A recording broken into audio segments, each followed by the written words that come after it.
సుమన్ టీవీలో మీ business promotions కోసం ఈ కింది నెంబర్ను సంప్రదించగలరు. సార్ నమస్తే సార్ గిరిబాబు గారు. నమస్తే సార్. సార్ గిరిబాబు గారు, మొట్టమొదటిసారిగా మ్యూచువల్ ఫండ్స్లో ఇన్వెస్ట్ చేద్దాము అనుకున్న వాళ్ళకి మీరేమైనా ఒక 5 పంచసూత్రాలు ఏమన్నా చెప్తారా?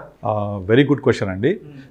Stock market life time high hit అయిన సందర్భంలో ఇన్వెస్ట్మెంట్స్ గురించి ఆలోచిస్తున్నప్పుడు స్టాక్ మార్కెట్ అనేది అందరికీ గుర్తొచ్చే ఒక ముఖ్యమైన ఇన్వెస్ట్మెంట్ పథకం. స్టాక్ మార్కెట్ గురించి ఆలోచిస్తూ సో ఎలాంటి టైంలో మీరు మ్యూచువల్ ఫండ్లో ఇన్వెస్ట్ చేయాలి అనుకునే కొత్త ఇన్వెస్టర్స్ గురించి అడిగారు. చాలా very very good question. So నేను మ్యూచువల్ ఫండ్స్ ఇన్వెస్ట్ చేసే వాళ్ళకు ఉండే అపోహలని నివృత్తి చేస్తూ ఎలా చేయాలి మనం డిస్కస్ చేద్దాం. నార్మల్గా నేను ఒక డేటా చెప్తాను మీకు. గత 23 సంవత్సరాలలో అంటే 2000 సంవత్సరం నుంచి ఇప్పటిదాకా తీసుకుంటే స్టాక్ మార్కెట్లో ఉన్న ఒక 100 కంపెనీలు అనుకోండి, లిస్టెడ్ కంపెనీస్. ఆ 100 కంపెనీస్ తీసుకుంటే 23 ఇయర్స్లో దాదాపుగా 90% ఆఫ్ కంపెనీస్, అప్పటి నుంచి ఇప్పటిదాకా ఉన్న కంపెనీస్లో 90% కంపెనీస్ మార్కెట్లోంచి ఎగ్జిట్ అయిపోవడమో, లేదా దాని ఐపీఓ ప్రైస్ కంటే తక్కువ ఉండడమో, లేదా ఆ ప్రైస్ కంటే కొంచెం అటు ఇటుగా ఉండడం జరుగుతుంది 90% కంపెనీస్. అంటే ఇప్పుడు క్రియేట్ అయిన సంపద అంతా కూడా కేవలం ఒక 10-15 సంస్థలు, కంపెనీస్ ద్వారా క్రియేట్ అయిన సంపదనే. కానీ ఇదే 23 సంవత్సరాలలో ఏవైతే మ్యూచువల్ ఫండ్స్ ఎగ్జిస్ట్ అయినాయో 23 ఇయర్స్ బ్యాక్, ఇవాళ చూసుకుంటే దాదాపుగా ప్రతి ఫండ్ కూడా మోర్ దెన్ 15-18% CAGR క్రియేట్ చేశాయి. అంటే స్టాక్ మార్కెట్లో స్టాక్స్ చూసుకుంటేనేమో 90%, బట్ ఐపీఓ ప్రైస్ని దాటలేకపోయాయి. తర్వాత అప్పుడు ఉన్న కంపెనీస్ ఇప్పుడు లేకపోయి ఉండొచ్చు, వ్యానిష్ అయిపోయాయి. కేవలం 10% మాత్రమే ఇవాళకి కూడా మనుగడ సాగిస్తున్నాయి. అవి మల్టీఫోల్డ్ క్రియేట్ అయినాయి. అంటే selection of that 10% is very difficult. వేరే మ్యూచువల్ ఫండ్లో ఆ ప్రాబ్లం లేదు. మ్యూచువల్ ఫండ్లో దాదాపుగా ప్రతి ఫండ్ ఇవాళ తీసుకుంటే వర్స్ట్ పర్ఫార్మెన్స్ కూడా మోర్ దెన్ 15% ఉంది. మీకు తెలుసు కదా, 15% 15 ఇయర్స్ ఇన్వెస్ట్ చేస్తూ పోతే 15,000 SIP will create 1 crore. So direct investment versus mutual fund గురించి మాట్లాడితే నేను ఎగ్జాంపుల్ చెప్తాను అందరికీ. సో మ్యూచువల్ ఫండ్లో ఇన్వెస్ట్ చేసిన ప్రతి ఇన్వెస్టర్ 15% పైగా లాభం సంపాదించాడు ఇవాళ. కనుక స్టాక్ మార్కెట్ గురించి ఆలోచించిన డైరెక్ట్ ఒక్కసారి జంప్ అవ్వకుండా స్టార్ట్ విత్ మ్యూచువల్ ఫండ్. ఒక ఇన్వెస్ట్మెంట్ జర్నీ అనేది మ్యూచువల్ ఫండ్లో స్టార్ట్ చేస్తే చాలా హ్యాపీగా ఉంటుంది. మీ యొక్క ఇన్వెస్ట్మెంట్ జర్నీ హ్యాపీగా ఉండడమే కాదు, గోల్ని కూడా రీచ్ అవుతారు. సో కనుక ఇప్పుడు ఇలా ఇన్వెస్ట్మెంట్ చేయాలనుకునే వాళ్ళ కోసం ఫస్ట్ అండ్ ఫార్మోస్ట్ రూల్ ఏంటంటే, ఫాలోవర్స్ రూల్ ఏంటంటే, వాట్ ఈజ్ మై గోల్? నా గోల్ ఏంటి? ఎందుకు ఇన్వెస్ట్ చేస్తున్నా? అసలు ఎస్, మ్యూచువల్ ఫండ్స్ గొప్పతనం ఏంటంటే మీ గోల్ 1 డే కోసం అయితే కూడా there are funds, overnight funds ఉంటాయి. నేను ఒకరోజే పెడతాను అంటే ఒకరోజు మీరు అనుకోవచ్చు అది గోలా అని. కంపెనీస్ ఉంటాయి, పెద్ద పెద్ద కంపెనీస్, వాళ్ళ దగ్గర కొన్ని 100 కోట్లు ఉంటాయి. శాలరీస్ కోసం కొన్ని పక్కన పెడుతూ ఉంటారు. అవి శుక్రవారం వేసేస్తారు, సోమవారం తీసేస్తారు. ఓవర్ నైట్ ఫండ్స్ అంటారు. లిక్విడ్ ఫండ్స్ ఉంటాయి. ఇవి 2 days 3 days కోసమే, మ్యాక్సిమం 1 week, అంతకుమించి ఉండవు. అంటే అక్కడ నుంచి స్టార్ట్ చేసి నేను నా రిటైర్మెంట్ కోసం లేదా నా పిల్లలు నెక్స్ట్ జనరేషన్ కోసం ఇన్వెస్ట్ చేయడానికి అంటే కూడా, అంటే ఒకరోజు మొదలుకొని 100 సంవత్సరాల వరకు, అంటే అంత లాంగ్ టర్మ్ ఇన్వెస్ట్ చేయాలనుకునే వాళ్ళకు కూడా ఫండ్స్ అవైలబుల్ ఉంటాయి. ఇక్కడంతా ఏంటి, నేను ఎందుకోసం ఇన్వెస్ట్ చేస్తున్నా, నేను ఇవాళ ఇన్వెస్ట్ చేసేది దేనికోసం, ఏ గోల్ రీచ్ అవ్వడం కోసం అని ఆలోచన చేసుకొని మన గోల్ రీచ్ అవ్వడానికి ఏ ఫండ్స్ అయితే సూటబుల్ ఉంటాయి అనేది మనము అసెస్ చేసుకోవాలి. మనం చేయలేకపోతే we have to approach financial advisers, ఆర్థిక నిపుణులు, ఆర్థిక సలహాదారులని అడిగితే మన గోల్కి సూటబుల్ అయ్యే ఫండ్స్ వాళ్ళు చెప్తుంటారు. సో ఆ ప్రకారంగా ఇన్వెస్ట్ చేసుకోవాలి. అంతేగాని మామూలుగా నేను ఒక బెస్ట్ ఫండ్ ఇన్వెస్ట్ చేస్తాను, ఒక బెస్ట్ ఫండ్ చెప్పండి అంటే బెస్ట్ ఫండ్ ఎప్పుడూ ఉండదు, ఏది ఉండదు. ఒక సూటబుల్ ఫండే ఉంటుంది. మనం ఎదురు కూడా చెప్పినట్టు ఒక డ్రెస్ అనేది ఒక హీరో వేసుకుంటే ఆ హీరోకి సూటబుల్, అది మనకు సూటబులా కాదా అనేది మనం వేసుకుంటే కానీ తెలియదు. కనుక అతనికి బాగుందని మనం వేసుకుంటే ఇమిటేషన్ ఎప్పుడు కరెక్ట్ కాదని. కనుక మన గోల్ ఏంటి, నీడ్ ఏంటి, రిక్వైర్మెంట్ ఏంటి, దాని ప్రకారంగా మన యొక్క ఇన్వెస్ట్మెంట్ జర్నీ స్టార్ట్ అవ్వాలి. సో అప్పుడు మన ఇన్వెస్ట్మెంట్ జర్నీ స్టార్ట్ అయినప్పుడు ఈ మధ్యలో జరిగే ఒడిదుడుకులు ఎందుకు చెప్తున్నానంటే, స్టాక్ మార్కెట్ ప్రయాణం ఎప్పుడూ ఒడిదుడుకులే ఉంటాయి. ఎప్పుడు స్టాక్ మార్కెట్ స్మూత్గా వెళ్ళదు, ఈసీజీ లాగా వెళ్తూ ఉంటుంది. ఈసీజీ ఎలాగైతే గ్రాఫ్ అప్ అండ్ డౌన్ ఉంటే మనిషి బ్రతికున్నట్టో, స్ట్రైట్ లైన్ ఈసీజీస్ మనిషి లేనట్టే. కనుక అప్ అండ్ డౌన్ అనేది స్టాక్ మార్కెట్కి ఆత్మ లాంటిది. ఎంత వొలటాలిటీ ఉంటే అంత ఎక్కువ రిటర్న్స్ ఇస్తుంది. దీన్ని తట్టుకుని మనం ప్రయాణం చేయాలి అంటే గోల్ పెట్టుకొని ప్రయాణం చేయాలి. ఇప్పుడు మనము ఒక కార్లో వెళ్తున్నాం అనుకోండి, జర్నీ ఎప్పుడు కూడా స్మూత్ రోడ్ ఉండదు కదా, మధ్య మధ్యలో గతుకుల రోడ్లు ఉంటాయి, ఊర్లు వస్తూ ఉంటాయి, ఆగిపోతుంది, అవన్నీ అర్థం తెలుసు మనకు. అలాగే ప్రయాణం కూడా ఉంటుంది. కానీ గతుకుల రోడ్ అని ఆగిపోతాం మనం, మన జర్నీ గమ్యం చేరే వరకు ఆగదు కదా. అలా గమ్యం చేరడం కోసం మన యొక్క ఇన్వెస్ట్మెంట్ జర్నీ కూడా వెళ్ళాలి. కనుక goal is the first and foremost thing to decide wear to invest. ఇది ఫస్ట్ గోల్. దాని తర్వాత ఫండ్ సెలక్షన్. ఈ ఫండ్ సెలక్షన్ వచ్చేసి మళ్ళీ ఈ ఫండ్ సెలక్షన్ కూడా దాదాపుగా చాలామంది చెప్తుంటారు, మీరు స్మాల్ క్యాప్ ఫండ్ ఇన్వెస్ట్ చేయండి, ఇంకొక పలానా కంపెనీ స్మాల్ క్యాప్ పెట్టండి, పలానా కంపెనీ మిడ్ క్యాప్ పెట్టండి అని చెప్తూ ఉంటారు. అంటే ప్రతి ఒక్కళ్ళకు ఒకే మందు ఇచ్చినట్టు ఇది. సో ఒక డాక్టర్ దగ్గరికి ఒక 3-4 పేషెంట్ వెళ్ళి 3-4కి సిమిలర్ కైండ్ ఆఫ్ ప్రాబ్లం ఉన్నా సేమ్ మెడిసిన్స్ రాయడు కదా. సో డాక్టర్ ప్రిస్క్రైబ్ చేసే ముందు డయాగ్నోస్ చేస్తాడు ఫస్ట్, వీళ్ళ సమస్య కారణం ఏంటి. సమస్య ఒకటే కానీ కారణాలు వేరవచ్చు. మీ యొక్క వయసు ఎంత, ఫిజికల్ ఎంత, మీ యొక్క నేపథ్యం ఏంటి, మీ యొక్క అలవాట్లు ఏంటి, స్థితిగతులు ఏంటి, వాటన్నిటి బేరీ చేసుకొని మెడిసిన్స్ ప్రిస్క్రైబ్ చేస్తాడు. అంతేగాని లాంగ్ టర్మ్ అంటే కంపల్సరీ స్మాల్ క్యాప్ అంటే దాని జర్నీ చాలా ఒడిదుడుకులు ఉంటుంది, చాలా వొలటైల్గా ఉంటుంది, అర్థం చేసుకోవడం కష్టం, తట్టుకోవడం కష్టం. కనుక కొంతమంది చెప్పేస్తూ ఉంటారు స్టాక్ మార్కెట్లో టిప్స్ ఇచ్చేవాళ్ళు, వాళ్ళు మీకు మ్యూచువల్ ఫండ్ ఏం లేదండి, ఒక స్మాల్ క్యాప్ పెట్టేసేయండి, ఒక పలానా కంపెనీ స్మాల్ క్యాప్ పెట్టేయండి అని చెప్తుంటారు. ఎప్పుడు ఆ పని చేయొద్దు. ఎప్పుడు కూడా మనము సెలెక్షన్ ఆఫ్ ఫండ్స్ అనేది ఒక పోర్ట్ఫోలియో లాగా చూడాలి. అంటే పోర్ట్ఫోలియో అంటే మనము ఇప్పుడు ఒక క్రికెట్ మ్యాచ్ ఉంది, అందరూ బ్యాట్స్మెన్స్ని పెట్టి ఆడగలమా? Because cricket is related to score కాబట్టి, రన్స్ కాబట్టి అందరు బ్యాట్స్మెన్స్ వచ్చి ఆడలేము, అందరు బౌలర్స్తో కూడా ఆడలేము. We need specialist batsmen, specialist bowler, specialist allrounders, ఒక వికెట్ కీపర్, అలాగే ఒక టీమ్. అలాగే మ్యూచువల్ ఫండ్స్ కూడా ఒక portfolio is like a team. నా పోర్ట్ఫోలియో 15% CAGR ఇస్తుందా లేదా, 12% CAGR ఇస్తుందా లేదా, ఇది చూడాలి. ఎందుకంటే ఆ పోర్ట్ఫోలియోలో FMCG ఉండాలి, IT ఉండాలి, బ్యాంకింగ్ ఉండాలి, ఫార్మా ఉండాలి, డైవర్సిఫికేషన్ ఉండాలి, స్మాల్ క్యాప్ ఉండాలి, మిడ్ క్యాప్ ఉండాలి, లార్జ్ క్యాప్ ఉండాలి. ఒక్కొక్క పని ఒక్కొక్కటి చేస్తుంది. కనుక portfolio selection is very very very important. ఇదైన తర్వాత మన ఇన్వెస్ట్మెంట్స్ ఇంతకుముందు చెప్పినట్టు డైవర్సిఫై కూడా ఉండాలి, డైవర్సిఫికేషన్ ఉండాలి. అన్నీ తీసుకెళ్ళి ఇప్పుడు నార్మల్గా 2006-7-8లో రియల్ ఎస్టేట్ బూమ్ నడిచినప్పుడు మీరు ఇన్ఫ్రా అని ఉంది అంటే చాలు పరిగెత్తుడే, అది రియల్ ఎస్టేట్ ఉందంటే పరిగెత్తుడే. దాంతో పెరుగుతున్నాయి కదా, అందరు తీసుకెళ్ళి ఒకే ఫండ్స్లో పెడితే 2008 నుంచి 2023 ఇన్ని సంవత్సరాలలో కూడా ఆ ఫండ్స్ పర్ఫార్మెన్స్ చేయలేదు. బికాజ్ ఆ సెక్టర్ మొత్తం పడిపోయింది.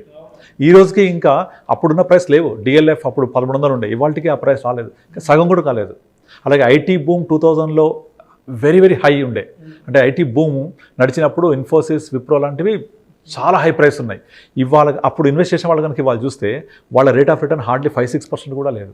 అంటే ఎంట్రీ ఈజ్ ఇంపార్టెంట్, ఆ డైవర్సిఫికేషన్ ఇంపార్టెంట్. మీరు డైవర్సిఫికేషన్ చేసినప్పుడు ఏమవుతుందంటే మనం ఒక దగ్గర స్ట్రక్ అవ్వం, ఇరుక్కుపోం. ఒక సెక్టార్ పర్ఫామ్ చెప్తే ఇంకో సెక్టార్ పర్ఫామ్ చేస్తుంది. సో ఓవరాల్గా అగైన్ పోర్ట్ఫోలియో. సో ఇప్పుడు FMCG పర్ఫామ్ చేయట్లేదు, బ్యాంకింగ్ చేస్తాయి, బ్యాంకింగ్ చేయట్లేదు, IT చేస్తాయి. ఇప్పుడు ప్రజెంట్ IT ఫుల్ డౌన్లో ఉంది. ITలో కొంచెం ఇన్వెస్ట్ చేయాలి, FMCG కొంచెం ఇన్వెస్ట్ చేయాలి. డిఫెండింగ్ సెక్టార్ అది, value category, growth category, blend category ఉంటాయి, అంటే హైబ్రిడ్ ఫండ్స్ అని ఉంటాయి.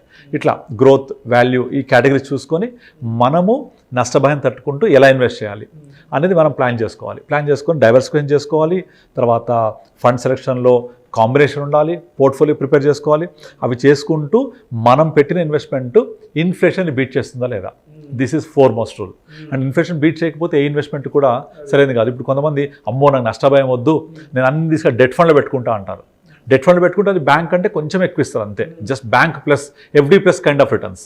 FD plus kind of returns పెట్టుకొని నేను నా రిటైర్మెంట్ గోల్ వెళ్తా అంటే కరెక్ట్ కాదు, వర్కౌట్ కాదు. అలా అని చెప్పేసి నేను ఒక 6 months 1 year కోసం పెడతాను స్మాల్ క్యాప్లో పెట్టడం కరెక్ట్ కాదు. సో నా గోల్ ఏంటి, నీడ్ ఏంటి, రిక్వైర్మెంట్ ఏంటి, ఇది ఇన్ఫ్లేషన్ బీట్ చేస్తుందా లేదా, అంటే అగైన్ మన పోర్ట్ఫోలియో ఇన్ఫ్లేషన్ని బీట్ చేసేలాగా ఉందా లేదా. So create your own portfolio.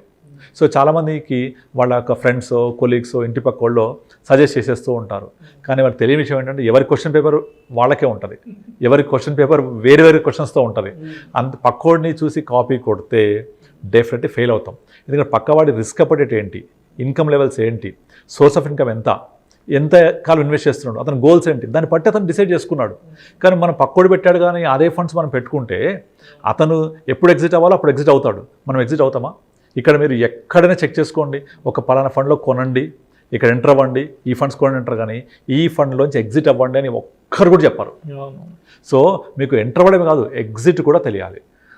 Exit అంటే ఏంటి, ఎప్పుడు ఎగ్జిట్ అవ్వాలి, ఎందుకు అవ్వాలి, నా గోల్ ఏంటి అనేది మీ అంతట మీరుగా తెలుసుకొని ప్లాన్ చేసుకొని వెళ్ళకపోతే ఫైనాన్షియల్ అడ్వైజర్ కలిస్తే definitely they will help you out. ఇప్పుడు ఆ హెల్త్ కోసం అయితే డాక్టర్ని కలుస్తాం, లీగల్ కోసం లాయర్ని కలుస్తాం, అట్లాగే ఫైనాన్షియల్ అడ్వైజర్ని కలిస్తే మీ యొక్క ఆర్థిక సంబంధించిన అన్ని రకాల ప్లానింగ్స్, ఫైనాన్షియల్ గోల్స్ని మీట్ అవ్వడానికి హెల్ప్ చేస్తారు. సో మనకు ఆర్థిక నిపుణులు, ఫైనాన్షియల్ అడ్వైజర్స్ చాలామంది ఉన్నారు.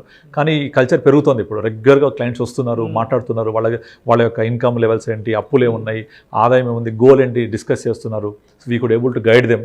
సో ఇలా వెళ్తూ ఉంటే ఒక మన తోడు ప్రయాణంలో ఎప్పుడు ఒక తోడు ఉంటే మనం ఎలాగైతే మన ఒక గమ్యాన్ని చేరుకోగలమో, ఆ తోడు అనేది ఒక ఫైనాన్షియల్ అడ్వైజర్. ఆ తోడు అనేది మనము ఎటు వెళ్తున్నామో ఒక చెప్పే దిక్సూచి లాంటిది. ఇప్పుడు మీకు గూగుల్ మ్యాప్స్ ఉన్నాయి, అది పెట్టుకొని వెళ్ళామనుకోండి, అది ఎటు చూపిస్తే అటు వెళ్తూ ఉంటాం. పొరపాటున చెప్పింది కాకుండా పక్కకి వెళ్తే అది చెప్పదు గూగుల్ మ్యాప్ మనకు, ఇట్లా వెళ్ళావు తప్పు వెనక్కి అని చెప్తుందా? చెప్పదు. మళ్ళీ అటు వెళ్తే కూడా ఇంకో రూట్ చూపిస్తుంది, మళ్ళీ అటు వెళ్తే ఇంకో రూట్ చూపిస్తుంది. అది ఎప్పటికప్పుడు మనల్ని రీరూట్ చేస్తూ ఉంటుంది. కానీ ఇది తప్పు వెనక్కి అని చెప్పరు. But financial adviser will guide you. ఈ ఫండ్స్లో ఇన్వెస్ట్ చేస్తే ఇంత రిస్క్ ఉంటుంది, ఇది చేయాలా వద్దా చేయాలా, కరెక్ట్గా గైడ్ చేస్తూ ఉంటారు. So entry level, exit level. ఇప్పుడు థీమాటిక్ ఫండ్స్ ఉంటాయి. మీరు 2020 టైంలో, 2021 కరోనా టైంలో డైరెక్ట్ ఇన్వెస్ట్ చేసిన దాదాపుగా డైరెక్ట్ ఇన్వెస్టర్స్ అందరూ కూడా వాళ్ళ యొక్క పోర్ట్ఫోలియో 70% టెక్ ఫండ్స్తో నింపేశారు. థీమాటిక్ ఫండ్స్, స్మాల్ క్యాప్స్ నింపేశారు. అవి తర్వాత 2021 అక్టోబర్ తర్వాత బ్లీడింగ్ లిటరల్లీ చాలా పడిపోయినాయి. అర్థం కావట్లేదు. మొత్తం తీసుకెళ్ళి టెక్నాలజీ ఫండ్స్ పెట్టేశారు, థీమాటిక్ ఫండ్స్. మీరు చెక్ చేసుకుంటే data is sowing direct investors అందరూ తీసుకెళ్ళి 70% తీసుకెళ్ళి మొత్తం ఒకటే ఫండ్లో, ఎందుకంటే అది బాగా పర్ఫామ్ చేస్తున్నట్టు కనిపిస్తోంది. ఏ ప్లాట్ఫామ్ ఓపెన్ చేసినా కూడా హైయెస్ట్ పర్ఫార్మింగ్ రేటింగ్ చూడడము, హైయెస్ట్లో ఉంది 30%, 40%. సో పెట్టాయి. కానీ ఎందుకు పెరిగింది, రీజన్ ఏంటి, గతంలో ఏం జరిగింది, ఎందుకు ఈ ఫండ్స్ పెరిగాయి, రేపు భవిష్యత్తు ఏంటి, ఎవ్వరూ దాన్ని అసెస్ కూడా చేయలేదు. అందుకే ఒక అడ్వైజర్ మాత్రం ఎప్పుడూ తప్పు చేయడు. నేను చూస్తుంటాను కదా, అడ్వైజర్స్ ఎప్పుడు తీసుకెళ్ళి ఒక బాస్కెట్లో ఆల్ ఎగ్స్ పెట్టాడు. అన్ని ఎగ్స్ ఒక బాస్కెట్లో పెట్టకూడదని ఒక థంబ్ రూల్ ఉంటుంది. సో ఆ టెక్నాలజీ సెగ్మెంట్ పెరిగితే కూడా కొంచెం అలొకేషన్ తీసుకోవాలి, లైక్ 5%, 10%, 90% ఇంకో చోట్ల అలొకేషన్ తీసుకోవాలి. అలా మొత్తం పోర్ట్ఫోలియో డిజైన్ చేసుకోవాలి. డిజైన్ చేసుకుంటే ఆటోమేటిక్గా ఒకటి కాకపోయినా ఇంకొకటి మీకు రిటర్న్స్ జనరేట్ చేస్తూనే ఉంటుంది. You have to look at the portfolio level, not at a fund level. ఇప్పుడు చూస్తే టెక్నాలజీ ఫండ్ పడిపోయి ఉన్నాయి కదా. సో వాళ్ళందరూ మొత్తం ఒక దగ్గర పెట్టి లాస్ అయిపోయి ఇప్పుడు బాధపడుతున్నారు. మళ్ళీ కొంచెం పికప్ అవుతున్నాయి ఇప్పుడు. కానీ ఈ పికప్ అయినప్పుడు మిగతా ఫండ్స్ అన్ని బాగా పెరిగిపోయి ఉన్నాయి అంటే ఆ లాస్ అయినట్టే కదా. బట్ అలా కాకుండా ఒక పోర్ట్ఫోలియో లెవెల్లో మనం ఇన్వెస్ట్ చేసుకుంటే portfolio will give you decent returns. So అందుకే మనం ఎప్పుడు ఇండివిజువల్ ఫండ్ లెవెల్ చూడొద్దు, పోర్ట్ఫోలియో లెవెల్ చూడాలి. నాకేం కావాలి, నా రిటర్న్స్ ఇన్వెస్ట్ బ్రీడ్ చేస్తున్న ఇన్ఫ్లేషన్ ఇవన్నీ చూస్తూ ఎప్పటికప్పుడు రివ్యూ చేయాలి. This is very very important. Review అంటే ఏంటి, ఎవ్రీ 3 yearsకి ఒకసారి మార్కెట్ ఎలా పర్ఫామ్ చేసింది, నా ఫండ్ ఎలా పర్ఫామ్ చేసింది. ఒకవేళ 3 yearsలో కనుక మార్కెట్ బెంచ్ మార్క్ బీట్ చేయకపోతే నేను ఈ ఫండ్లో ఉండాలా వద్దా అని ఆలోచన చేసి దాన్ని మార్చేసుకోవడమో, రివ్యూ చేస్తూ ముందుకెళ్తూ ఉండాలి. అలా అని పెట్టేసి నేను fill it, shut it, forget it అంటే వర్కౌట్ కాదు. అలా అని పర్ఫామ్ చేయని నాన్ పర్ఫార్మర్స్ ఉండడం కూడా కరెక్ట్ కాదు. సో ఎప్పటికప్పుడు మార్కెట్కి బీట్ చేసుకుంటూ వెళ్తూనే లేదా అని చూసుకోవాలి. చూసుకుంటే మీరు ఎనార్మస్ సంపద క్రియేట్ చేయొచ్చు ఓవర్ పీరియడ్ ఆఫ్ టైం. ఎందుకంటే మనకు ఇన్వెస్ట్మెంట్స్ ట్రెండ్ మారుతుంది కదా. రాబోయే నెక్స్ట్ 10 yearsలో ఎవరైతే మ్యూచువల్ ఫండ్ ఇన్వెస్ట్ చేస్తారో వాళ్ళు ఒక మంచి బ్యూటిఫుల్ లైఫ్ లీడ్ చేయడానికి ఒక కావాల్సిన సంపద క్రియేట్ అవుతుంది. ఇప్పుడు మిస్ అయ్యారంటే మాత్రం మళ్ళీ ఇలాంటి ఆపర్చునిటీ దొరకదు. ఎందుకంటే ఆల్రెడీ మనము 15 years బ్యాక్ ఎకానమీ ఎక్కడుంది, ఇప్పుడు ఎక్కడుంది చూస్తూ ఉంటే ప్రొజెక్షన్స్ అన్ని ఇండియా వైపు చూపిస్తున్నాయి. India is going to the next big thing అని. ఆ నెక్స్ట్ బిగ్ థింగ్లో వెళ్ళాలి అంటే, ఇండియా గ్రోత్ స్టోరీలో పార్టిసిపేట్ చేయాలి అంటే just invest in mutual fund. Sit right, tight your seat belt and wake up ఇన్ 2030 you will be there landed. So India growth స్టోరీలో participate చేయండి. అందరికీ నేను చేసే అప్పీల్ ఇదే, simply invest in mutual funds. Happy journey, investment journey కూడా సుఖమయంగా ఉంటుంది. Thank you sir. Thank you so much Giribabu గారు. Thank you sir. First time mutual ఫండ్స్లో ఇన్వెస్ట్ చేసే వాళ్ళు ఎటువంటి జాగ్రత్తలు పాటించాలి, ఎటువంటి విషయాలను తెలుసుకొని ఇన్వెస్ట్మెంట్స్ జర్నీ అనేది స్టార్ట్ చేయాలి అనే అంశం గురించి చాలా క్రిస్టల్ క్లియర్గా తెలియజేస్తారు. Thank you so much sir. Thank you sir. ప్రేక్షకులకు విజ్ఞప్తి, ఈ వీడియోలో ప్రస్తావించబడిన అంశాలు కేవలం ప్రేక్షకులకు అవగాహన కొరకు, ఇన్ఫర్మేషన్ కొరకు, ఎడ్యుకేషన్ పర్పస్ కొరకు మాత్రమే వీటి గురించి ప్రస్తావించడమైనది. పెట్టుబడులు పెట్టే ముందు ఫినాన్స్ ప్రొఫెషనల్ని సంప్రదించి మాత్రమే తుది నిర్ణయం తీసుకోగలరని మా మనవి.